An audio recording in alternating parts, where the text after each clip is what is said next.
All right, Justin, I heard getting rich makes you a better dad. Tell us why that is. That couldn't be further from the truth, John. I don't know who you heard it from. It wasn't from me. I can assure you of that. Dude, I knew after five podcast interviews today, I just needed to have some fun with you to start. That was good. That was fantastic. What a great opener. You can always count on a little John Vroman magic and love. You know, you bring something that's totally different to the world, and you bring something totally different, to your podcast. You're so in the moment, and you flow, and it's awesome. Thanks, buddy. One of my favorite moments this year, I got to tell you, last night, back up a little context. Tatiana and I are doing some 2020 reflecting and 2021 planning. We're following Phoebe Morochek's plan on her podcast of how she does her yearly planning. And one of the questions is, what are some of your favorite moments from the year? Well, one of my favorite moments was us playing soccer in Zilker with the kids and just having fun. Like it was so cool, man, to talk about life, to be with the kids and to be out there. And you do that most Fridays, don't you? Yeah, we had an absolute blast, and my goal really is to create a Friday, sacred space, a fun day, a date day, a friend day, like all the stuff that is important to me, relationships. And so, during this, little stretch of writing, my writing kind of creeped into that day that I had blocked off, and it was very sacred for a long time. And it's so fun, having that time back. That is just, to me, it's like the heart and soul of who I am and who I want to be for my family and for my friends. Yeah. And, dude, I mean, that's the reason we're talking today is you've been busting your butt to get this book out to the world. And I really appreciate that. I know you've been excited to sort of get to this a little bit more ease because you value that space so much and that you were really excited to write the book. And here's a question that I don't know if anybody's asked you today. I'd be shocked if they did, is like, you built this life to have a lifestyle, which I watched you live, watched you go to the gym at 10:30 in the morning and go on day dates with Jennifer and all the things that I know are really important to you, right? Show up for your friends' events that are really important. And one of the reasons you wanted to write the book was for Savannah, right? You wanted to like have all this information that you've accumulated over the years. You're like, wow, let me package this in a place where Savannah can have access to this.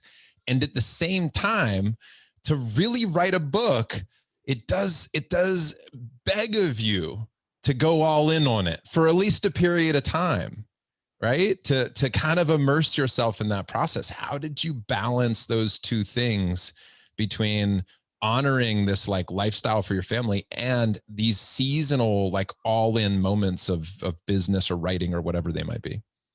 Yeah, it's a great question, John, because it's funny, I had this space, this time, this freedom, and that space really gave me a place to think and to be proactive and to figure out what the next chapter of my life is going to look like, both as on a personal level and with my family, and then on a professional level. And so, at a certain point in time, you can just fill your day with activities. Or you can get really clear on things that you can do that fall inside your passions and activities that kind of cultivate purpose inside of you. And so for me, that's really what it was. I've been a practitioner most of my investment career, meaning I've done a lot of investing and I've been able to build a really cool life for my family.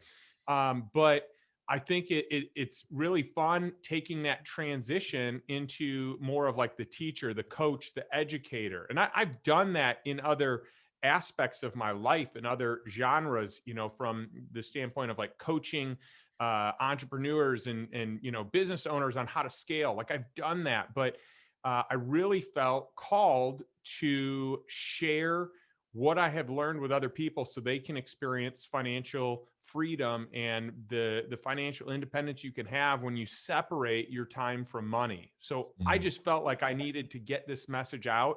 First and foremost, I felt like I needed to get it out to Savannah. that I don't want. I mean, what if something happened to me? I mean, actually, a good friend of mine said, well, what if you died and you never wrote this book? And I said, wow, that's painful to think about. So yeah, I should probably write this book. And, a couple days later, I was writing the book. And so, it started first for her and as kind of like a legacy piece that she'll have this information, this knowledge, this wisdom. But it grew to be able to support even more people. And so that really is it. That was my mission, was to really share what it is I've done as a practitioner and enable other people or help other people, or at least give some ideas, some answers, some places to start, so others can enjoy that journey of buying their time back so they can spend it as they choose. When you think about the audience for this book, was there a specific type of person? Is there an ideal avatar for the reader? It's hard to say. I mean, my ideal avatar is my daughter. So, if she gets any benefit from this, which I believe she will, then I think the book is a success. And if I have, anyone else that along the way is able to get value from it, then I feel again like it's, twice over, a success. Yeah. So is there an ideal avatar? Maybe. I feel the book could work for anyone, though. I really think that you can take a total novice, someone who doesn't know anything about investing, and they will walk away so much more educated. But I think you could also drop in, a very well-versed, experienced investor, and they'll walk away and say, wow, I learned some stuff. There's so much here that I didn't even know. Yeah. So I think it's applicable to anyone. If I had to say, that there's an ideal avatar, I'd say the ideal avatar is the person who's willing to actually take action on what they read, that it's someone, it doesn't matter how successful you are or what your lifestyle looks like today. Maybe the ideal avatar is someone that reads it and takes action and just gets one step closer to financial independence. One of my favorite parts of reading the book, dude, was I'm reading, and then I write in my notes, I read a question that says, what does somebody do? I wanted to ask you this right on the show. I was like, what does somebody do if they have $1,000 to invest? And what does somebody do if they've got 50 grand to invest? And I literally flipped the page and it was like, if you only had $1,000 to invest, this is what you might want to do. And if you had less than, so if you had around 50, right? And then I just thought, this is so brilliant. Like, that's when I felt like, man, he really nailed it with this book, because you were reading my mind. Like, I would have a question and then you would answer it in the next piece of the book, which is really cool. I appreciate it. And, as an author, you've been one of my biggest cheerleaders from day one. So, I mean, a lot of the props, I recognized you. You don't even know this yet. I'm sharing this with you for the first time, that I recognized you in my acknowledgments, because you've been one of my biggest supporters and cheerleaders. And, you have just always been there to encourage me in this path, because you knew the greater good. You knew that there was value that people could benefit from. And so you've been encouraging me to do this for years. And each step of the way, you've been a great resource, to walk me through what you experienced when you were writing your book. So, a big thank you to you, John. Well, I'm an investor in Justin Donald Inc. So that's right. Which has always paid big dividends, especially on the volleyball court when I'm on your team. We've had so much fun together. So I don't know if I will mention this in the beginning or the intro or whatever, but just for everybody out there listening, if you're new to the show or new to our relationship, I've known Justin for many years, and we were in a band together in Front Row Dads in the Brotherhood. And so what's so cool, I think, from my vantage point of watching you put this book out, is, again, it's something that I know you've lived, right? I not only know what you've built with your finances and your investments, I most respect, and I've always told you this, I really admire your discipline to living a lifestyle where I'm like, dude, the house he could live in, and he chooses that. I even probably said to you, like, we've been walking through some neighborhoods, I'm like, how do you hold back from buying that house, right? Or driving whatever car you want, right? Like, you drive a nice car, but you don't, you could own 6 Lamborghinis, but you don't. And I actually think what you don't have if that makes sense, right, is actually more impressive than what you do. Well, thanks for saying that, John. And, to me, I don't know that I value material possessions all that much. Would it be cool to have something nicer? Yeah, but you're like, John, I got to tell you, I just bought a Lamborghini. In fact, I bought 6 of them. Sorry. No, Edit this show. I just know the shiny object, once you get it, it's no longer shiny. So, yeah. I mean, let's say I buy this nice new awesome home or car or whatever.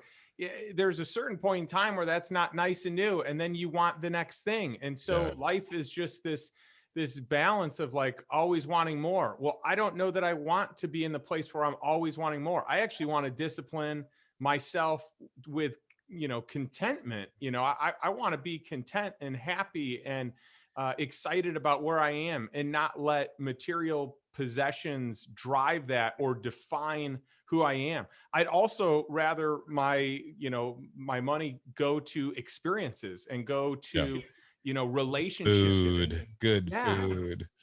I love food. You know that. I love wine. I love hanging with my friends. I want to do things that bring memories up. That is what's fun to me. It's cool. I love it, dude. And we've got you coming up for a Front Row Dad training call, and then you're going to be highlighted on our upcoming summit this month in January. When we think about our wealth and legacy pillar, you're a guy who I immediately think of being just such a great example in our group. And I think that's one of the things that you do so well, is that you're the example. Let's talk about the practicality of the book. Let's talk about what do people learn through this book? So somebody's out there going, all right, I got it. Justin's been successful. He's made some cash. He's got great values. And Vroman thinks he's awesome. Okay. Should I buy the book? Right? Like, is this book right for me? We know it's good for everybody. And I agree with that. I would give that these are sound investment principles. But give us a little tease into like, what's something in the book people will learn that we can teach them today that will give them a sample of what is more to come? Sure. And what I want to do is I want to give you something in the book and something from the book. All right. So first and foremost, people should buy the book because all the proceeds are going to charity. So it's really important to me. In this book, I'm talking about financial freedom. You and I, we have many freedoms in life. And so to even have the luxury of being able to talk about financial freedom is truly, a blessing. There are people in this world, even inside the borders of our own country, that don't even have basic human freedoms. Like they've been stripped away through human trafficking, predominantly with kids. And it's just such a shame. And so the proceeds of the book are going to go towards all different types of charities and organizations that protect protect against that type of trafficking and slavery, that buy people's basic human freedom rights back.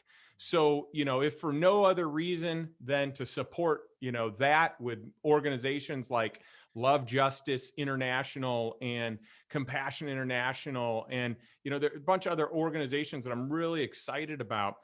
I think that's a great reason to buy. But from the education side, I know that people are going to learn a different way to look at investing, but also potentially a different way to look at life. My goal, and for years it was, I want to stop trading time for money. I want to buy my time back, because when I own my own time, then I can choose how I spend it, where I spend it, with whom I spend it. And what I found is when I have the space to have my own time, that's when I can get into my genius. And I've heard this from other people as well. That's where you can figure out what your gifts are and where you want to apply them, how to really live in congruence with what your purpose is or what you're passionate about, and with the people that you're the most passionate about spending time with. So like that, to me, is the foundational part of all this. It's not just about investing.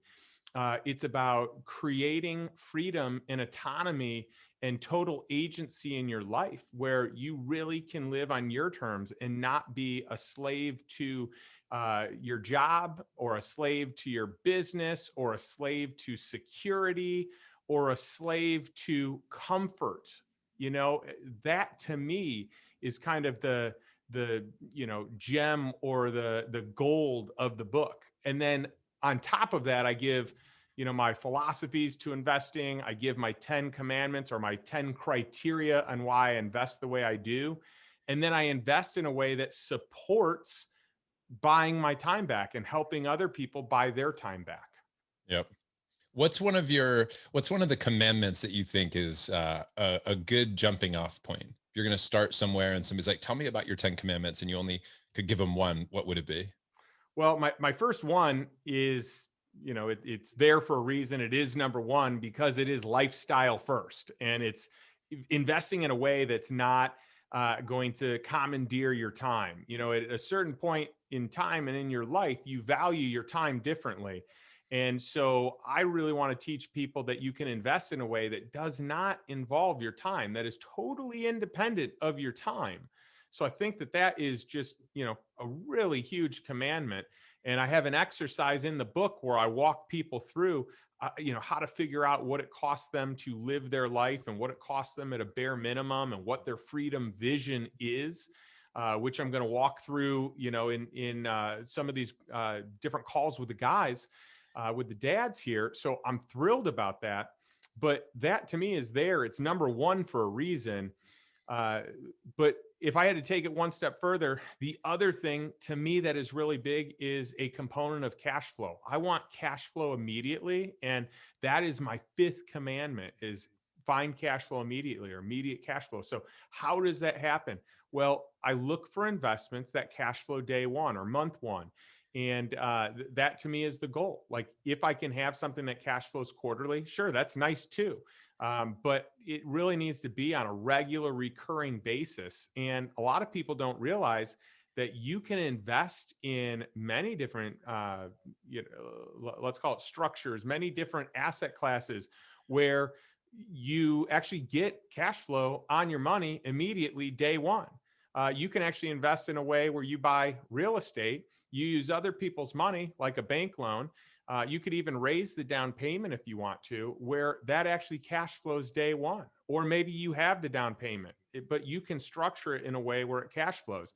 You can do this with debt deals. You can do this with investing in companies and piggybacking on a revenue share or some sort of profit share with that company, so you can help them grow and scale, but you can also reap the rewards of the cash flow. So there are a lot of ways to do it, but that is like a core foundational principle. Is I want to get my cash flow to, at first cover my expenses, then cover my lifestyle. And then the overage from there can go to funding either new investments or, increasing maybe your quality of life or moving towards the lifestyle of your dreams.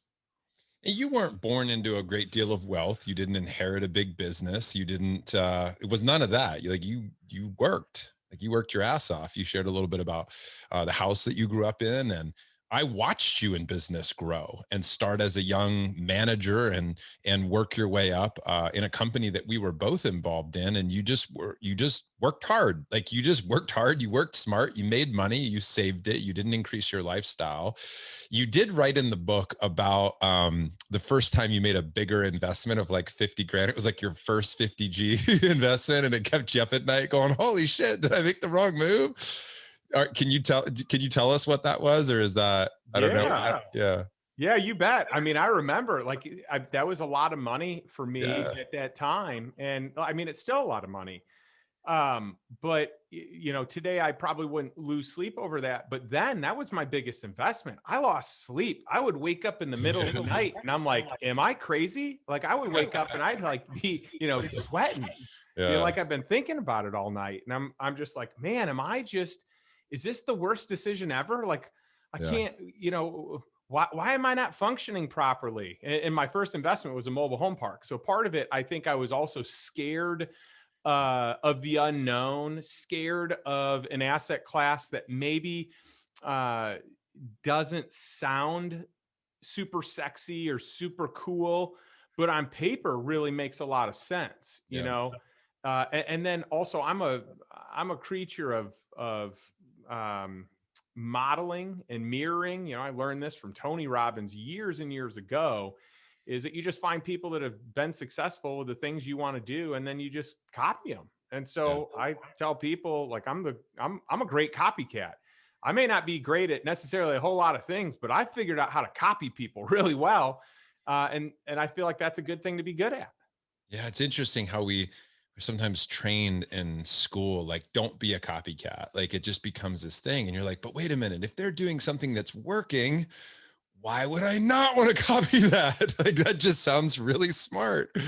Yeah, it's, of course, that makes sense. I mean, that's what we're trying to do in Front Row Dads, is like somebody figures something out. They're like, guys, I figured out how to do this thing. And we're like, we're all going to copy it, because if it worked for you, let's go put it in a play at home and have it work for our families. That makes a ton of sense. Well, it eliminates so many hours of trial and error. So it's like, Yeah. all right, well, I know this path works. So instead of spending all that time figuring out paths that don't work, why don't I just take the one, Good. get good at it, and then I can innovate from there. Yeah. Like, if I really think I'm that good at innovating, why don't I just perfect the thing that's already there through innovation? Yeah. I think I've struggled so much in my life because I used to think, I did think that it was such a bad thing to take somebody else's success and make it my own, or like that was just insincere. So I would struggle and wrestle to come up with my own thing, and I'm beating my head against the wall and I'm failing until finally I'm like, all right, let me just try it their way. And then, it just worked. I think there's a time and a place to be creative and innovative. That's a strength that you should, of course, use. You just shouldn't toss out the modeling other people's successes. That's just a beautiful strategy. So, that's really cool. You also shared in the book that you had a big failure. Yeah. And I won't disclose the amount of money, because you have to go read the book to get that little gem. But, can you tell us a little bit about the failure? Because, we can't have everybody thinking that you've just hit home runs every single time that you've swung, right? Like, you're a human and you've made some mistakes, although your track record's pretty darn impressive. You have a pretty good track record, but you were open about it. You wrote about it in the book. So I'm not outing you. Tell us about the failure that you had. Well, one of the things that I think is really important is to recognize that if you're going to invest, at some point in time, you're going to lose money. You're going to make a bad investment. No one's perfect. No one in the history of the world of investing is perfect. People lose money, people make bad choices, and some of the greatest lessons can be learned there. And so I intentionally started out my book. The very first story is a story about how I lost money, and not just a little money. I lost a lot of money. And so there were so many things I did right, but there were a couple of things I did wrong. And man, those things cost me. And moreover than that, one of my advisors, one of my legal advisors, one of the smartest people I know, said, beware. That this is number one, this deal looks too good to be true. Number two, I don't trust this company because their legal team and the way that they drafted this paperwork is subpar. I should have listened. But I was like, sometimes I don't know if you've ever experienced this, you sell yourself on what you want it to be, not what it really is. And so, I look at things, and I used to do this a lot more than I do today. I look at things as like the best case scenario, or in an optimistic, like half glass full type of way. And I love my, main legal counsel. He looks at stuff as a glass half empty. I mean, everything's like, don't do this because of this. Everything is totally like, scrutinized. He's skeptical on everything. And that counterbalance is so good for me. It's also taught me how to look at deals from a worst case scenario. So now when I look at a deal, it's not like, ooh, that would be cool to have that return. It's like, okay, let's look at this deal. What's wrong with it? How can this go wrong? Why is this not going to work? Why is that bad? And I think that that's a great way to go about it. And had I done that, had I listened to my, legal counsel, I wouldn't have invested in this deal. And it's tough because I had friends that were in it. I had people that had been in it for years. It had produced great returns year after year after year, month after month after month, until it didn't. And that's the thing. That's the story, and that's what to look out for. Yeah, man, expensive lesson, but nonetheless, a great takeaway that I'm sure informs lots of future decisions for you and will help many other people. So, Yeah, man. Thank you for sharing that. I remember being on an airplane with you one time, and you were showing me some of your, like, you were showing me an investment that you were making into music, and you wrote about this in the book too. You mentioned it, right? Like, I don't, uh, and I hope we can edit whatever you want out, by the way, if I like overstep. No, let's keep it like raw. that. Let's just keep this rolling. But There's no taboo topics. So that's it. So you're investing in music, right? And I thought that was super cool, and I never even heard of that. I thought that was just killer. well, there's just so many ways to make money. And if if you're willing to get out of like your comfort zone and even just what, blue chip, investments or stocks or whatever is out there, like there's so much opportunity. One of my commandments is number 3 is find invisible deals. And part of finding invisible deals is finding deals that are either off market or there was no deal to be made. You just struck a deal out of nowhere. So it was like direct with that person and they sold there on the spot. So there was no competition, but sometimes it's in like emerging markets or it's in disruptive technology that's going to transform an industry. And so it's really keeping your eye out for what you think could be the new trend. And so original content has had this huge wave. We're seeing, some of the biggest valuations on companies that are in this space, playing in this space, both on, let's call it the Netflix side of things with that type of original video content. But then you've got companies like Spotify with original audio content. You've got companies like there are a lot of different music royalty companies, and if you think about the way that you can track music being played today, there's so much opportunity if you own the rights to music and you can track it, whereas before it was harder to do, it was harder to monetize. Maybe people didn't even know they could sell the rights to their music. And so I mean, there are true exchanges or brokerages where artists can come sell their music and, investors can come and buy the rights to that music. So it's just a cool investment. And with the surge of all these different platforms where you can get music on demand, get movies on demand, um, and they're monetizing. All these are being built on a SaaS platform, software as a service. So it's subscription based. I mean, the amount of money that's in it is astronomical. So now your returns are better. You can actually measure it, so it's easier to figure it out, and you can buy stuff for the life of rights for something or for a term. Yeah. It's super cool, man. I love how your brain works on all this stuff, and it's great to have an advisor like you in my corner and in the corner of those in our brotherhood. Let's talk about 2020 specifically. I think you made some big moves. I mean, your company flourished, dude. Your coaching, your masterminds, your courses, it was just every time I talked to you, something was just skyrocketing, and I'm very excited for you with that.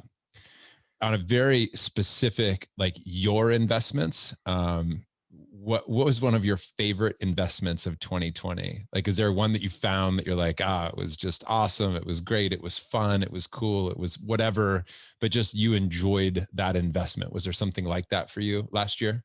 Yeah, it's hard to put an actual number one next to anything. I mean, this last year, I feel really blessed because I had some of the greatest deal flow I've ever had.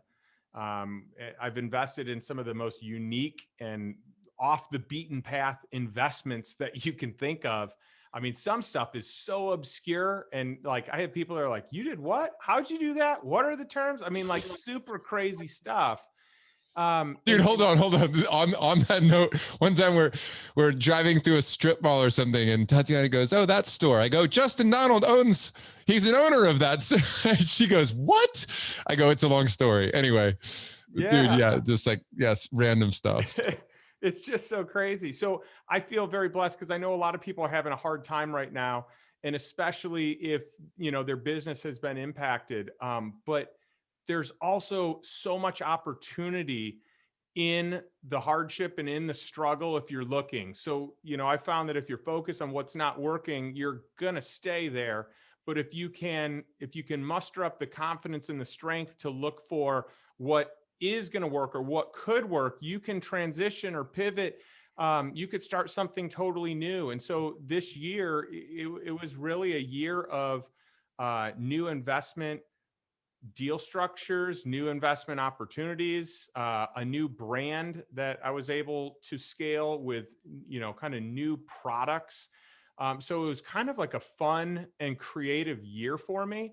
And again, I feel really blessed, but it's hard to say this was my number one favorite thing, but I was able to get into some really cool retail brands that are now being scaled online. I got to, be an investor in one of the largest real estate acquisitions the largest one I've ever done, which is the American Airlines former headquarters in Dallas. The list goes on and on. Really unique investments where we invested in a software incubator accelerator where we got basically a piece of each of the portfolio companies at that time, and then negotiated in a piece of all future companies. So, we started out at 7 companies that we had warrants or right, a right, future right to exercise for equity or liquidation preference, to like have a piece of that upside. And that has now more than doubled to 15. And so like that, just unique deals like that are just so fun. And they're so prevalent right now because everything's on the table and companies are willing to do whatever it takes to survive. And it's a true win-win situation. It's not a situation where it's like, ooh, let's try and take advantage of these people. It's let's create a great opportunity where they need the cash and we'll have a good exchange for the return on that cash. They feel good. We feel good as investors, my, investors club or my mastermind or my private clients, whoever's investing in these, or myself just personally, I invest in a lot of stuff personally.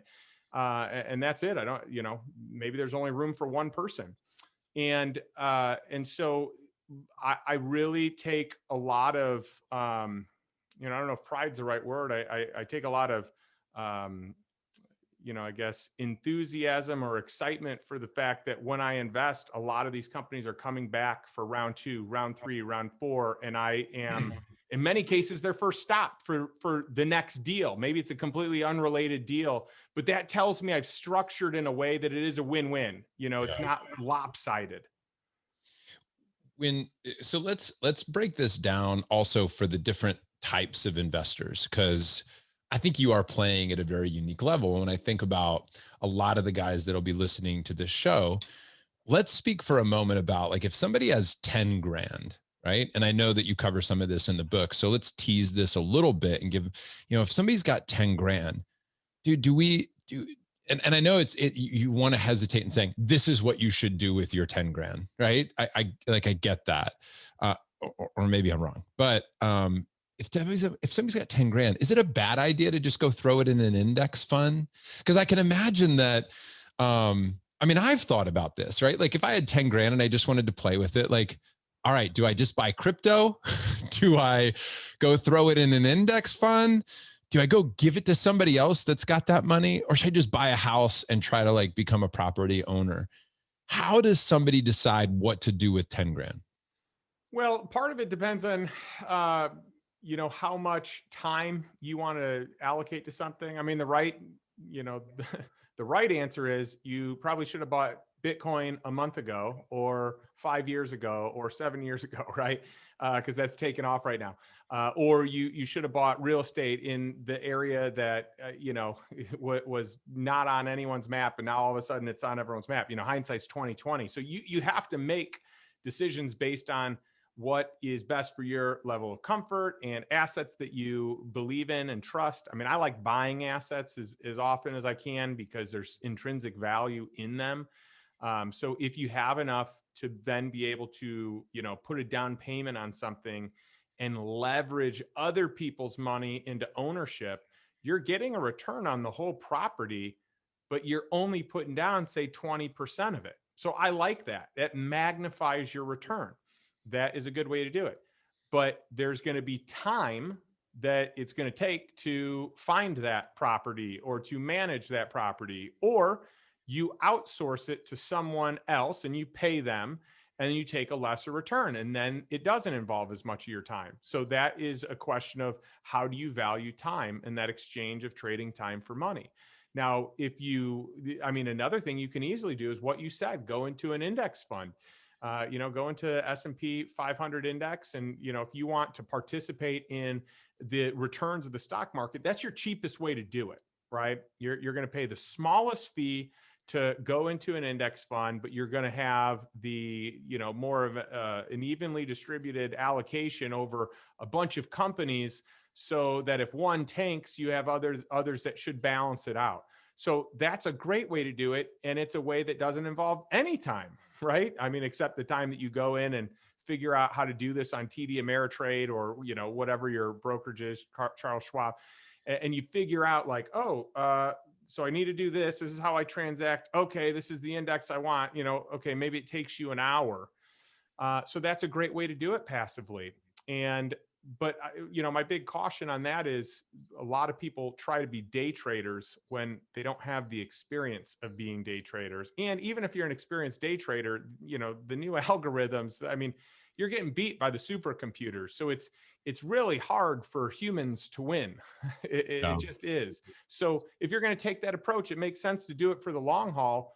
Or if you've made a huge return, you could take some money off the table. But I would just be very careful about, making decisions emotionally.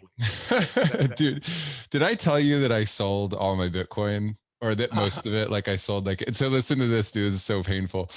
So I just watch, I don't pay attention to the crypto stuff. It's not my forte. I don't enjoy it. I don't pay attention to it. I should have talked with you. I get it. I should have talked with you. And I'm not talking about crazy amounts of money, by the way, because I didn't go all in on it, but I had some, and I was trying to find some capital for a recent purchase. And I thought, oh, that hasn't moved in months. It's just stagnant. I'll just use it and then I'll just buy it back, and literally sold it 30 days ago. And it would have tripled in value. I think that the story there, boys and girls, is that you should probably talk to your best friend, Justin Donald, before doing anything dumb like that in the future. Anyway, I thought you'd appreciate that. I don't know if I told that's you that tough, yet. John, but it's the whole thing of you can't time it. So you shouldn't try. You should just know ahead of time. If you're trying to time the market, you're going to lose 9 out of 10 times, probably best case scenario. There's a real good chance you lose 10 out of 10 times. The reality is even your professional money managers lose the majority of the times against, an index. Yeah. So, it is just so challenging to play that game. So to me, I'm a big fan of alternative investments because there's more control. It's less volatile. You can use other people's money to leverage the asset that you're purchasing and magnify the return that you're getting.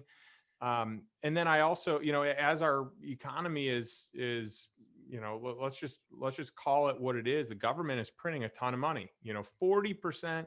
I just read this.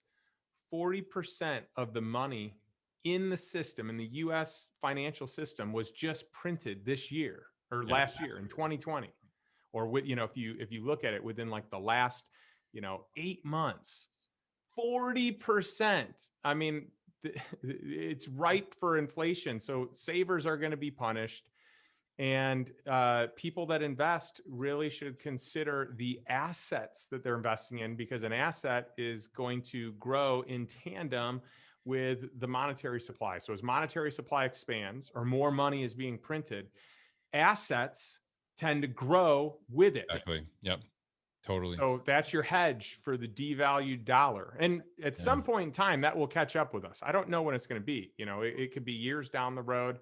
There are people that have said that the world's going to end. I think that we're resourceful and people figure stuff out, but life as we know it today isn't a given. And that's just what I'll leave it as. Yeah. Yeah. Oh, you're right about that. I'm pretty sure I would bet on that one. I would invest in that statement. Let's talk about 100 grand for a second. So you talk about diversification. I believe in diversification. You practice diversification, right? Somebody's got 100 grand. How much should they be thinking about diversifying? Does it matter? Do they want to put 100 different investments together at $1,000 a piece? Is it smarter to just have less to manage with 4 investments at 25K a piece? Or does it just totally matter based on what you just said? How much time do you want to spend? What opportunities are presenting themselves to you? How should they Yeah, be thinking about 100 G's?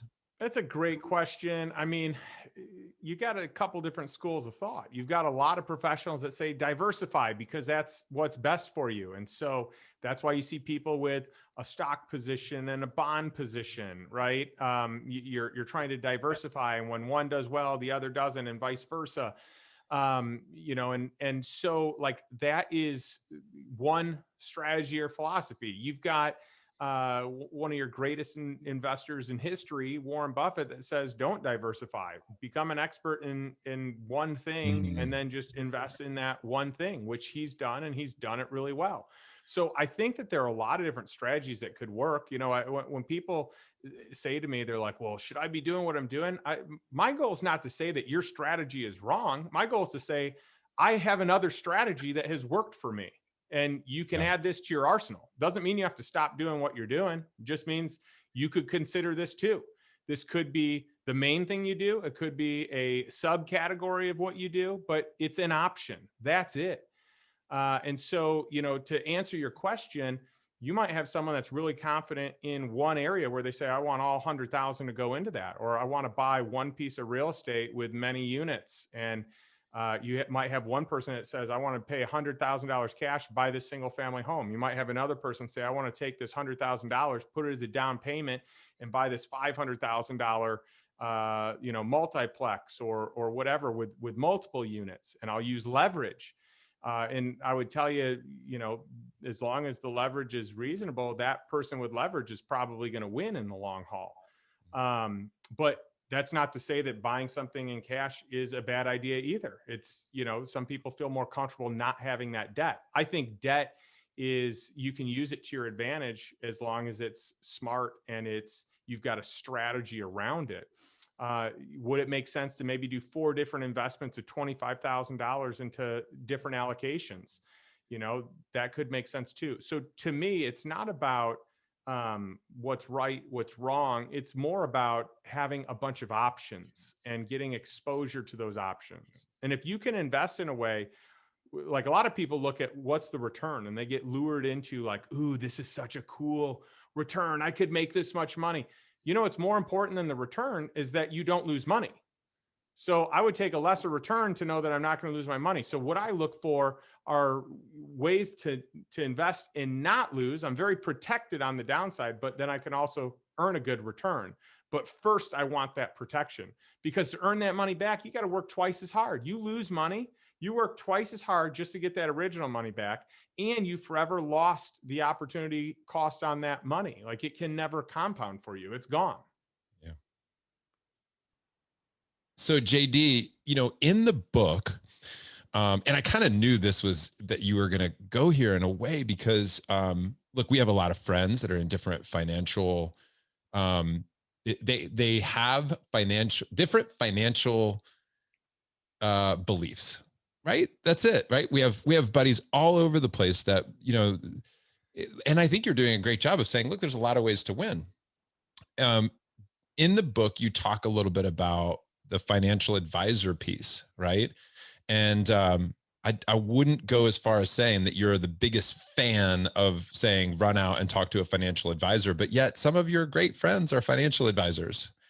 So how do you approach that with buddies that might read the book? And this book is in opposition of their beliefs or their industry. How do you approach that with them, or what are your thoughts about that?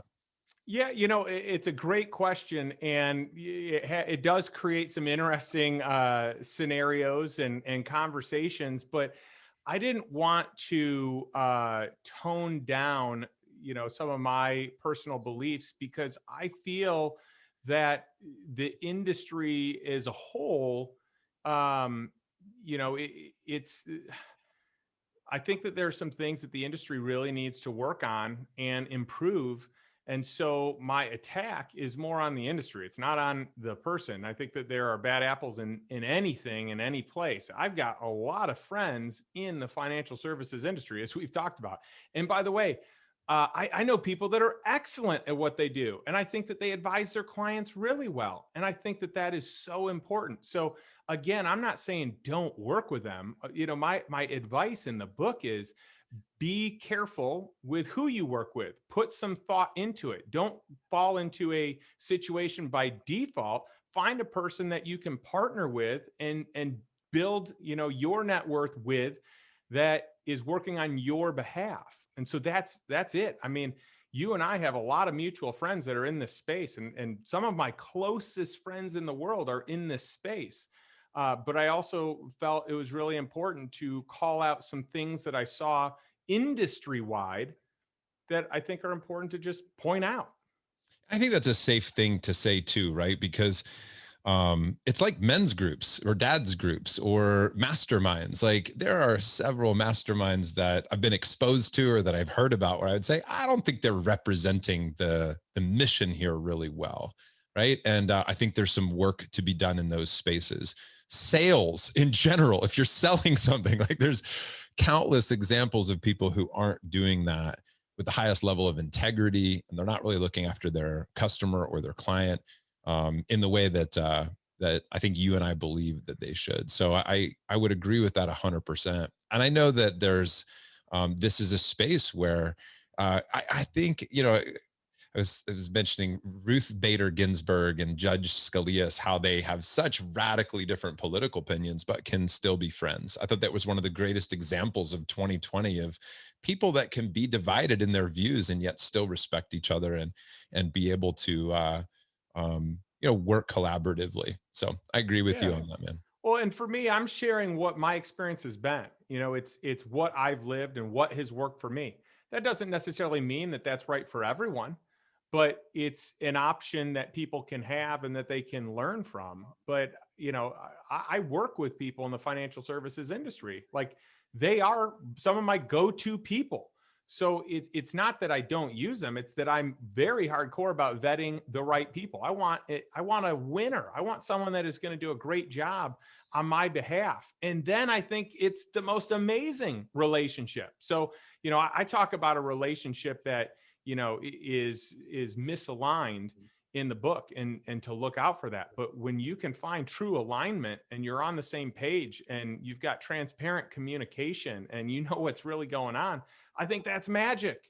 And Yeah. you should have that. You should desire to find people like that in your life in all areas, not just in the financial services industry, but in the legal world, in the tax world. I mean, you should find great people that you can partner with and live these categories of life with, that can help you be smarter and make better decisions. Yeah, it's like people that just shoot you straight. Like you talked about the difference of like an annual rate of return and then the actual rate of return and how wildly different those can be. And just kind of like, hey, look over here. So not over here, you know? Yeah. I want the real deal. Like, don't tell me Yeah. what you think I want to hear. Tell me what happened. Yeah. Let me make decisions based on the real data, not based on, something that skews the data, that is going to, maybe make me feel more inclined to do what you want. Yep. That's All right, it. man. You're the lifestyle investor. What are you going to do this year in 2021? That screams, I have a lifestyle that I've intentionally designed. Where are you traveling? What are you doing? How are you going to have fun? What's on the horizon for you? Well, it'll be interesting to see if the borders are opened up. This summer we were supposed to be in Spain for a month and then in Portugal for a month, as a family. And that obviously fell through. So we decided to go to Colorado, to, several different cities. I think we went to 8 or 9 different cities in Colorado for a month. And then we went to each of the different coasts and to the Gulf for another month. So we were in the mountains, we were in, at the beach, we were on, the coast, we were in, the middle of America. I mean, we were all over the place. And that was really fun. That was a cool experience for us to have. And so, we could find some real cool stuff to do this summer here in the US, if that's the case. I mean, my list of what I want to do and what I want to accomplish and experience with my family it's a long list. So I'll have no problem, finding options there. But if the borders are open, we'll be in Portugal and Spain, because that's the next planned trip, and we're all very excited about that. Dude, I just bought the national parks poster that you can, like, as you go to a national park, you scratch it off. And Nice. we're setting out to do all the national parks. Do you know that we have 2 national parks here in Texas? Did you know that? I know we have one. I don't think that we I have knew 2. we had 2. Okay. Yeah, and they're both out west. Big Bend, we have it out on the calendar now. Yep. And then the other one is I think is it Guadalupe or Guadalupe? I don't know how to pronounce it, but it's just north of Big Bend. And anyway, we're gonna hit both of those, but we're gonna make a run at the national forests and the national parks. You want to compete? You want to see whose family can do it the fastest? Hey, we are all about competition, right? We should have like another thing where we see how many states can we play beach volleyball in, and that would be fun. I want to set some cool goals like that with you and the boys moving forward, man. Just fun stuff, like what are the real goals that we have, the real goals, the fun ones. So well, it is, man. One of the things I'm like looking up right now, I've got like my travel plan, and one of the things that I love taking a look at is all the places that Savannah's been with us, because we just have so many cool trips. So I think she's up to, I'm trying to find the tab, here we go. So she's up to like 26 states that she's been to, and I think she's been to like 14 or 15 different countries. And so I kind of have this competition just with myself within our family, like how many cool experiences can she have, where all in the world can she go? And that's really fun. So that's just more like family. She can pick out some spots, my wife Jennifer can pick out some spots. I'm excited about just competing for world culture. Yeah, no doubt. Do you have time? One more quick question. Sure, you bet. So as a lifetime member of Front Row Dads, why this brotherhood? I mean, you're such an advocate for our group. You've recruited some amazing guys. You show up, you deliver, you teach, you train, you share openly with people. You've helped. I can't tell you how many times somebody said to me, "Yeah, Justin Donald helped me." So why Front Row Dads? Why are you so committed to this brotherhood? Well, I think you're onto it, because you had this passion for wanting to find a way to make you a better parent and a better husband, just better in general. And so you develop this community of like-minded, men that aspire to be better and aspire to put family first and business second. And so to me, there's no greater place I'd rather be. People ask me all the time, like, what if I could only pick one, group, mastermind, organization, whatever, to be part of, besides my own? It's always yours, and that's it. And by the way, part of that has to do with you and the leader you are, and the way that you treat people, and how you show up, and the level of preparation that you have, and the quality and amount of value that you offer. And then part of it's in the community that's been assembled, and these unbelievable like-minded men that show up willing and ready to serve and to give and to share. And so to me, there's no better place that I can be spending my time. I look at 2 different things that we can be doing with our time. One of them is growing relationships and starting first with the most important relationships. And the other one is growing, our financial acumen and our wealth to be able to do the things that we want to do and have impact and be able to spend time with the people that we value most by buying that time back. So to me, what you do and what I do is a great marriage of what I think is most important. And I would also throw in there that health is, the other component of that. And I feel like, the community that you've built, that each of us have built, is also centered around that, because, you talk about being a great husband, parent, that's going to come from taking care of yourself and making sure that you have the energy to be able to serve. And I do the same thing on a wealth standpoint, because wealth to me is not just about money. It's actually about having the time and the space to have your personal health. I would take having great health over no money any day of the week,